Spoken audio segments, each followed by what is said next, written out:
പിതാവിൻ്റെയും പുത്രൻ്റെയും പരിശുദ്ധാത്മാവിൻ്റെയും നാമത്തിൽ ആമേൻ. എൻ്റെ പ്രിയപ്പെട്ടവരെ, ഇന്ന് ജൂലൈ 17 വെള്ളിയാഴ്ച.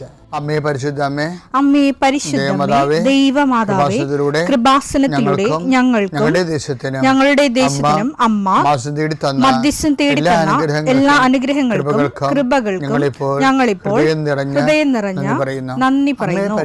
അമ്മേ പരിശുദ്ധമേ, ദൈവമാതാവേ, 2004 ഡിസംബർ 7 ഉച്ചകഴിഞ്ഞ് 2:30 കൃപാസനത്തിൽ സംഭവിച്ച അമ്മയുടെ പ്രത്യക്ഷപ്പെടലിനെ കുറിച്ച് തിരുസഭയ്ക്ക് സമർപ്പിച്ചിരിക്കുന്ന പഠനരേഖകളുടെ മേൽ സഭാത്മകമായ പഠനം ആരംഭിക്കുവാൻ ഞങ്ങൾ പ്രാർത്ഥിക്കുന്നു. അമ്മേ പരിശുദ്ധമേ, ഭൂസ്വർലോകങ്ങളുടെ രാജ്ഞിയായ അങ്ങേയ്ക്ക് ഭൗമസംരക്ഷണത്തിനായി പ്രപഞ്ചപ്രകൃതിയെ തന്നെ തിരുസഭ പ്രതിഷ്ഠിക്കുവാൻ ഈ പ്രത്യക്ഷീകരണം വഴി ഇടയാക്കണമേ. പരിശുദ്ധമേ, ജപമാല മാതാവേ, സകല കൃപാസനം പ്രാർത്ഥനയോടും ചേർത്ത് ഞങ്ങളിപ്പോൾ പ്രാർത്ഥിക്കുന്ന ഈ കുടുംബത്തിന്റെ പ്രത്യേക നിയോഗം പറ മക്കളെ.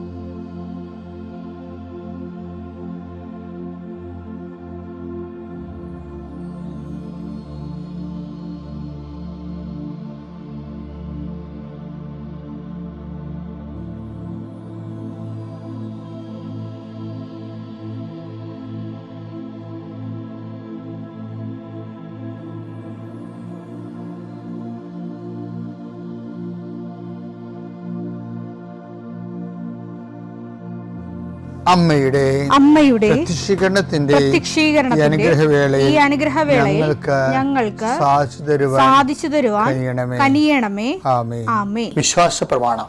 സർവശക്തനായ പിതാവും ആകാശത്തിന്റെയും ഭൂമിയുടെയും സൃഷ്ടാവുമായ ദൈവത്തിൽ ഞാൻ വിശ്വസിക്കുന്നു.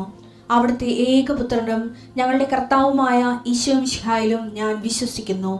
ഈ പുത്രൻ പരിശുദ്ധാത്മാവിനാൽ ഗർഭസ്ഥനായി കന്യകാമറിയത്തിൽ നിന്ന് പിറന്ന് പൊന്തിയോസ് പീലാത്തോസിന്റെ കാലത്ത് പീഡകൾ സഹിച്ച് കുരിശിൽ തറയ്ക്കപ്പെട്ട് മരിച്ച് അടക്കപ്പെട്ട് പാതാളങ്ങളിൽ ഇറങ്ങി മരിച്ചവരുടെ ഇടയിൽ നിന്ന് 3-ാം നാൾ ഉയർത്ത് സ്വർഗത്തിലേക്ക് എഴുന്നള്ളി സർവശക്തിയുള്ള പിതാവായ ദൈവത്തിന്റെ വലതുഭാഗത്തിരിക്കുന്നു.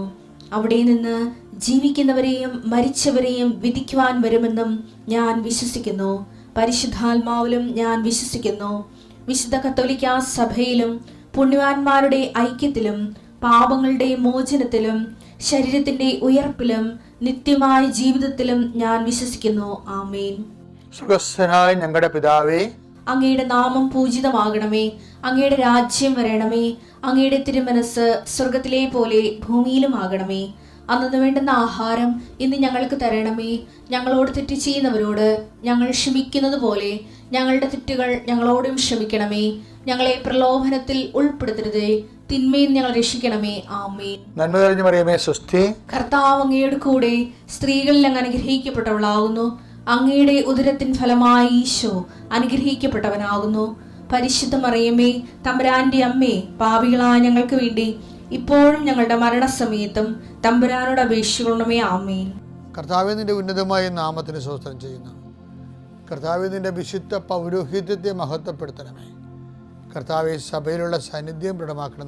40 വർഷം ഞാൻ അർപ്പിച്ച കൃപാസന അൾത്താര ജീവനോടെ പ്രത്യക്ഷപ്പെട്ട മാതാവിൻ്റെ സാന്നിധ്യം ഈ കൃപാസനത്തിൽ വന്നിറങ്ങി പ്രാർത്ഥിച്ചു പോകുന്ന ലക്ഷോപലക്ഷം മനുഷ്യരുടെ പ്രാർത്ഥനയുടെ ശക്തിയാൽ ഞാൻ ഇന്നത്തെ ദിവസത്തെ എൻ്റെ മക്കളുടെ ആവശ്യങ്ങളെ കർത്താവിൻ്റെ ദൃശ്യം സമർപ്പിച്ചുകൊണ്ട് ആശീർവദിക്കുന്നു. ജോലി നഷ്ടപ്പെട്ടവരെ, വിസ പ്രോസസ് ചെയ്യാത്തവരെ, വിസ നഷ്ടപ്പെട്ടവരെ, വിസ തീർന്നു പോയവരെ, വിദേശ ജോലിക്ക് വേണ്ടി ശ്രമിക്കുന്നവർ, അതിനുവേണ്ടിയുള്ള ഒരുക്കങ്ങൾ പൂർത്തിയാക്കിക്കൊണ്ടിരിക്കുന്നവർ, ഇടയ്ക്ക് വെച്ച് ആ ഫയൽ ക്ലോസ് ചെയ്തിരിക്കുന്നവർ, പെൻഡിങ് ആയിരിക്കുന്നവർ, വിവാഹം ഒത്തുവരാത്തവർ, ഒത്തുവന്ന വിവാഹം നഷ്ടപ്പെട്ടു പോയതിൻ്റെ വേദന ഉള്ളവർ, മക്കളില്ലാത്തവർ, മക്കൾക്ക് വേണ്ടി ഇപ്പോൾ പ്രഗ്നൻ്റ് ആയിരിക്കുന്നതും അതേസമയം തന്നെ എന്തെങ്കിലും മെഡിക്കലായിട്ടുള്ള കുഴപ്പങ്ങളുള്ളത് വേദനിച്ചിരിക്കുന്നവർ അവരെല്ലാം അമ്മയുടെ മധ്യസ്ഥത്തിൽ ഈശോ നാമത്തെ ആസ്വദിക്കുന്നു. ഭവനരഹിതർ, വീടില്ലാത്തൊരു, സ്ഥലമില്ലാത്തൊരു, വഴിയില്ലാത്തൊരു വീട് വിൽക്കാൻ ആഗ്രഹിക്കുന്നവരെ, എടുത്ത് മറ്റു സ്ഥലങ്ങളിലേക്ക് പോയി താമസിക്കാൻ ആഗ്രഹിക്കുന്നവർ, അവിടെ നിലവിലുള്ള ദോഷങ്ങളെ ഈശോനാമത്തിൽ ബന്ധിക്കുന്നു. വിവാഹം ഒത്തുവരാൻ പോകുന്നു, അത് നടത്തിക്കൊണ്ടു പോകാനുള്ള പണമില്ല, അത് നടത്തിക്കൊണ്ടു പോകാനുള്ള, വിവാഹം നടത്താനാണില്ല, അപ്പനില്ല, അമ്മയില്ല, സഹോദരങ്ങളില്ല, ഉള്ളവർ തന്നെ വിവാഹം നടക്കരുതെന്ന് ആഗ്രഹിക്കുന്ന ഒറ്റപ്പെട്ടു പോണ ജന്മങ്ങൾ, മാതാവേ ആ വിഷയം ഏറ്റെടുത്തുകൊണ്ട് എൻ്റെ കർത്താവിൻ്റെ ഉന്നതമായ നാമത്തിൽ വെള്ളമില്ലാത്തവർ, ഒത്തിരിയേറെ കുഴൽക്കിണർ കുത്തിയിട്ടും ഒത്തിരി ആഴത്തിൽ കുത്തിയിട്ടും പണം നഷ്ടപ്പെട്ടിട്ടും വെള്ളം കാണാത്തൊരു, ആ സ്ഥലം വിൽക്കാൻ പറ്റണില്ല, അവിടെ ജീവിക്കാനും പറ്റാത്ത വിഷയത്തിലുള്ള എല്ലാ മക്കളെയും കർത്താവിൻ്റെ നാമത്തിൽ ആശീർവദിക്കുന്നു. കർത്താവ് ഇന്നത്തെ യാത്ര, ഇന്നത്തെ സംസാരം, ഇന്നത്തെ കമ്മ്യൂണിക്കേഷൻസ്, ഇന്നത്തെ ഒപ്പുകൾ, ഇന്നത്തെ എഴുത്തുകൾ, ഇന്നത്തെ ഉപയോഗിക്കുന്ന വാഹനങ്ങൾ, കർത്താവ് ഇന്ന് ചെയ്തു തീർക്കേണ്ട എല്ലാ ഉത്തരവാദിത്തങ്ങളും കണ്ടുമുട്ടുന്ന എല്ലാ വ്യക്തികളുടെ മേലും എൻ്റെ മക്കളുടെ മേൽ കർത്താവിൻ്റെ ശക്തി പ്രവർത്തിക്കുകയും മാതാവിൻ്റെ മധ്യസ്ഥത്തിൽ സഞ്ചാരി മാതാവ് സമയത്തിൻ്റെ അധികാരം നിലമേലങ്കിയാൽ നിങ്ങളെ പൊതിയുകയും സന്തോഷത്തോടെ നിങ്ങൾ രാത്രി തിരിച്ചു വരാൻ ദൈവം അനുവദിക്കുകയും ചെയ്യട്ടെ. എൻ്റെ പ്രിയപ്പെട്ട, നമ്മുടെ കൂടെ കൃപാസനത്തിൽ കഴിഞ്ഞ ജൂൺ മാസം ആദ്യം വരെ ഇവിടെ സ്പെഷ്യൽ ആനിമേറ്ററായിരുന്ന അലക്സസിനില്ലേ, അലക്സ് കൊച്ചിക്കാരൻ വീട്ടിലെ അച്ഛനിപ്പോൾ ഒരു നല്ല വലിയ പള്ളിയിലാണ്, നല്ല സുന്ദരമായിട്ട് വർക്ക് ചെയ്യുന്നുണ്ട്. ദൈവത്തിന് നന്ദി. നിങ്ങൾ അച്ഛന് വേണ്ടി പ്രാർത്ഥിക്കണം. ഞാൻ പറഞ്ഞത് അച്ഛൻ ഇടയ്ക്ക് ഞങ്ങൾ ഭക്ഷണം കഴിക്കുമ്പോഴേക്കില്ല, അച്ഛൻ ഈ മിഷൻ ജോലി ചെയ്ത് അച്ഛനെ ഈ റീജൻസി ചെയ്തത് മേഘാലയയിലാണ്. മേഘാലയയിൽ ഒരു കൊല്ലം റീജൻസി ചെയ്ത്, അത് മലയോര പ്രദേശമാണല്ലോ. പക്ഷേ റീജൻസി ചെയ്യുമ്പോൾ അച്ഛൻ പറഞ്ഞത് ഒരു സീസൺ കഴിഞ്ഞൊരു 3 മാസത്തേക്ക് അവിടെ ആൾക്കാർ കഴിക്കണം, വീട്ടിൽ നിന്ന് ആൾക്കാർ കഴിക്കണത്. വീട്ടിലില്ലേ, ഞാൻ തന്നെ വാവിളിച്ചു പോയി. അതിങ്ങനെ കൊച്ചു കുഞ്ഞും മരുന്നും എല്ലാം കുറ്റിക്കാട്ടിലേക്ക് പോയിട്ട് ഈ സമയമാകുമ്പോൾ വിട്ടിലുകൾ എവിടെ നിന്നോ പറന്ന് വരും. ആ വിട്ടുകളിലേക്ക് പറിച്ച് പിടിച്ചവർ എല്ലാവരുടെ കയ്യിലും ഒരു 1/2 കിലോ 2 കിലോ 3 കിലോ വെച്ച് അവർ കളക്ട് ചെയ്യും. അപ്പോൾ അതിൻ്റെ നല്ല ഇതുണ്ട്, പ്രോട്ടീൻസ് ഉണ്ടാവുകയും കഴിക്കാൻ നമുക്ക് ഇപ്പം കഴിക്കാതൊക്കെ ഇരുന്ന് കഴിക്കാതിരിക്കുക ആൾക്കാർ, പക്ഷേ കഴിക്കാൻ തുടങ്ങിയാൽ അങ്ങനെ കഴിച്ചു പോകും, ഒരു കുഴപ്പമില്ല. നമ്മൾ ഈ ചെമ്മിനൊക്കെ കഴിക്കണില്ലേ, കഴിച്ച് പണ്ടേ ശീലിച്ച കൊണ്ടാണേ. വീട്ടിലാണ് നമുക്ക് ചെമ്മിന് പകരം നമ്മൾ വീട്ടിലാണ് ആദ്യമേ കഴിച്ചെങ്കിൽ നമ്മൾ വീട്ടിലിനെ കഴിച്ചേക്കണം. ഇതെല്ലാം ഒരു ഫുഡ് എപ്പോഴും ഒരു ഹാബിറ്റ് അല്ലേ, ഹാബിറ്റ് ആണ് ഫുഡ്. അപ്പം നമ്മുടെ ഫുഡ് ഹാബിറ്റ് അത്ര ഗുണമില്ലാത്ത കൊണ്ടല്ലേ നമ്മൾ വയറൊക്കെ ചാടി കിടക്കണം. ചോറ് എപ്പോഴും ചെല്ലും, പഴഞ്ഞ് കഞ്ഞി കുടിക്കും, നമ്മൾ ചോറ് തിന്നും, കഞ്ഞി കുടിക്കും, കുഞ്ഞില്ലാതെ. അപ്പം ഇനിയിപ്പോൾ പുതിയ തലമുറ വന്നപ്പോൾ കുറച്ച് അവരെ മാറ്റുകയും അവർ ചപ്പാത്തിയിലോട്ട് അല്ലെങ്കിൽ വേറെ കുറച്ച് വെജിറ്റേറിയനിലേക്ക് മാറുന്നത്, വെജിറ്റേറിയനിലേക്കൊക്കെ പോകുന്നുണ്ട് പിള്ളേർ. അപ്പോൾ എല്ലാ കാര്യമാണ് ഞാൻ പറഞ്ഞു വരുന്നതിൻ്റെ കാര്യം. വീട്ടിൽ വരുന്ന ഒരു സീസണാണ് മേഘാലയയിൽ. ആൾക്കാർ പറയുന്നത് സന്തോഷത്തോടെയാണ്, അവർ ഉത്സവത്തോടെയാണ്. പണ്ട് കിഴക്കൻ നാട്ടിലൊക്കെ കോട്ടയം, പാല, കാഞ്ഞിരപ്പള്ളി സ്ഥലമൊക്കെ കപ്പ പറിക്കണ ഒരു രാത്രി ഉണ്ടായിരുന്നു. കപ്പ പുഴുങ്ങണ രാത്രി, വട്ട അരിഞ്ഞ് ഉണക്കണ രാത്രി, എന്തൊരു ഉത്സവം. മനുഷ്യൻ നാടിൻ്റെ നൈസർഗികമായ ഒരു ഉത്സവത്തിൻ്റെ കാലമായിരുന്നത്. നമ്മുടെ പാലപ്പുഴ നാട്ടിലാണെങ്കിൽ തേങ്ങ വെട്ട് വലിയ ഉത്സവമായിരുന്നു. അത് ഉണക്കണതും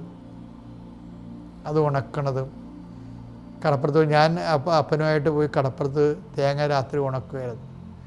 ഉണക്കാൻ വെച്ചിട്ട് രാത്രി കൂട്ടിടക്കാൻ പോകും. അപ്പോൾ അവിടെ തേങ്ങ കടത്താൻ വേണ്ടി കുറേ ആൾക്കാർ വരും. അവർ കടത്തിയിടുന്ന ചിരട്ട എടുത്ത് കുപ്പ കൂട്ടിയിട്ട് അതിൻ്റെ പുറത്ത് കപ്പ എടുത്ത് ചുട്ടെടുക്കും. ഒരു നാട്ടു സന്തോഷങ്ങളാണ്. ഇങ്ങനെ ഓരോ സീസണിലും ആൾക്കാർക്ക് ഓരോ സന്തോഷങ്ങളുണ്ട്. ഞാൻ പറഞ്ഞു വരുന്നത് ഇതുപോലൊരു സീസൺ ബൈബിളിൽ എല്ലാത്തിനും സീസണുണ്ട്. പക്ഷേ ആധ്യാത്മിക ജീവിതത്തിന് സീസണില്ല. നമ്മൾ ഉടമ്പടിക്ക് തന്നെ നമ്മൾ ഒരു 90 ദിവസം എന്ന് വെച്ചേക്കണില്ലേ, 90 ദിവസം നിങ്ങളുടെ മനസ്സിൽ ഇങ്ങനെ നിങ്ങൾക്കൊരു ഇപ്പോൾ on year March set go എന്ന് പറയാൻ വേണ്ടി ഒരു സ്റ്റാർട്ടർ നമ്മുടെ ഉപ്പൂരിയുടെ വെക്കത്തില്ലേ, ആ ചവിട്ടിക്കൊണ്ടാണല്ലോ അവർ കുതിക്കണം. ഇങ്ങനെ ഈ 90 ദിവസം വെച്ചിരിക്കുന്നത് കുതിപ്പിന് വേണ്ടി വെച്ചിരിക്കണതാണ്. നിങ്ങൾ കുതിച്ച് അവിടെ തന്നെ കിടക്കരുത്. എന്തുമാത്രം ആൾക്കാരാണെന്നാ കുതിച്ച് കയറിപ്പോയത് ക്രിസ്തുവിൽ. ഞാൻ നല്ല ഓട്ടം ഓടി. എടുത്തേ അതായത് 2 തിമോത്തി 4:7-8. ഞാൻ നന്നായി പൊരുതി എൻ്റെ ഓട്ടം പൂർത്തിയാക്കി വിശ്വാസം കാത്തു. ഇത് നടപ്പല്ലായിരുന്നു കക്ഷി, വിശ്വാസ ജീവിതം കാക്കാൻ വേണ്ടി ഓടുകയായിരുന്നു. അതിൻ്റെ നിൽക്കില്ല, നടപ്പല്ല, സ്ലോ ഡൗൺ അല്ല. ഉടമ്പടി ഒരു ഓട്ടമാണ് ശരിക്കും പറഞ്ഞാൽ. അങ്ങനെ ഓടി കയറുന്ന എന്തുമാത്രം മനുഷ്യരാണെന്നറിയാവാ ഇവിടുത്തെ സാക്ഷ്യം പറയണത്. ഇപ്പം കഴിഞ്ഞ ദിവസം കൊണ്ട് 3 സാക്ഷ്യം, 3ാമത്തെ സാക്ഷ്യം പറഞ്ഞ് 6 കൊല്ലത്തിനുള്ളിൽ 3 സാക്ഷ്യം കിടിലൻ സാക്ഷ്യമാണ്. അവർ ഓടിക്കൊണ്ടിരിക്കുകയാണ് ശരിക്കും. അവർ സുവിശേഷ ജീവിതം ജീവിച്ചുകൊണ്ടിരിക്കുകയാണ്, സുവിശേഷ സാക്ഷ്യം ജീവിച്ചുകൊണ്ടിരിക്കുകയാണ്. അപ്പം ഇതൊരു എന്താണ്, ഒരു സീസണബിൾ ആകരുത്. വിട്ടിൽ വരണത് പിടിച്ച് തിന്നാൻ പറ്റുന്ന രീതിയിൽ മേഘാലയക്കാർക്ക് ഒരു സീസൺ ഉണ്ടായിരുന്ന പോലെ ഒരു സീസണല്ല ഇത് ഒരു ഓൺഗോയിങ് പ്രോസസ്സാണ്. ഓൺഗോയിങ് നടപ്പമല്ല, പിന്നെന്താണ്, ഇത് ഓട്ടമാണ്. വിശ്വാസ സംബന്ധമായ കാര്യത്തിന് സ്പീഡ് ഉണ്ടാകണമെന്ന് അർത്ഥം, ഹോൾട്ട് ഉണ്ടാകരുത്. പിതാവിൻ്റെയും പുത്രൻ്റെയും പരിശുദ്ധാത്മാവിൻ്റെയും നാമത്തിൽ.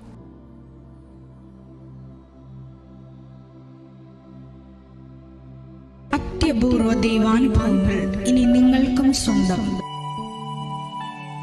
ഈ യൂട്യൂബ് ചാനൽ ഇതുവരെ സബ്സ്ക്രൈബ് ചെയ്തിട്ടില്ലെങ്കിൽ ഇപ്പോൾ തന്നെ സബ്സ്ക്രൈബ് ചെയ്യുക. ഈ വീഡിയോ ഇപ്പോൾ തന്നെ നിങ്ങളുടെ സുഹൃത്തുക്കൾക്ക് ഷെയർ ചെയ്തുകൊണ്ട് കർത്താവിൻ്റെ പ്രേക്ഷിതരാകുക.